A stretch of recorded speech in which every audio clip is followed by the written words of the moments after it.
Perspective வரலாம். இங்கே பார்த்தீங்கன்னா 3 கேட்டகரி ஆஃப் பீப்புளை காட்டுறாங்க. ஒருத்தர் கொஞ்சம் மெச்சூர்டா ஒரு 30-35ல காட்டுறாங்க, இன்னொருத்தவங்க 20-25ல காட்டுறாங்க, ஒருத்தங்க அந்த 25-30 அப்படின்னு காட்டும்போது அந்த 5 இயர்ஸ் டிஃப்ரென்ஸ் கூட அந்த படத்தை பார்க்கறதுக்கான அந்த பார்வைகளை மாற்றும். அந்த ஒப்பீனியன் வந்து டிஃப்ரெண்ட்டாக இருக்கும். எல்லாரும் ஒரே விதத்தில் ஒரு படத்தை பார்க்கணும்னு அவசியம் இல்லை.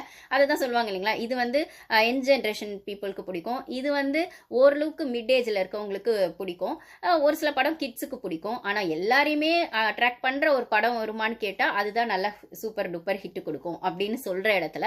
ஸோ ஒவ்வொருத்தரோட பெர்ஸ்பெக்டிவ் ஒரு மாதிரி இருக்கும்ன்றது எந்த அளவுக்கு உண்மையோ அந்த ஏஜ் வைஸும் அது இருக்கும் அப்படிங்கன்னு சொல்லும் போது பிக் பாஸ் வீட்டுக்குள்ளேயும் வந்துட்டு அதனால தான் வந்து பிக் பாஸ் வீட்டுக்குள்ளே பார்த்தீங்கன்னா கண்டஸ்டன்ஸ் லிஸ்ட் வந்து பார்த்தீங்கன்னா ஓரளவுக்கு அந்த டீனேஜ் அதுலேருந்து யார் இப்போ சாச்சனா அந்த மாதிரி ஆங்கிளில் கொஞ்சம் கொண்டு வருவாங்க.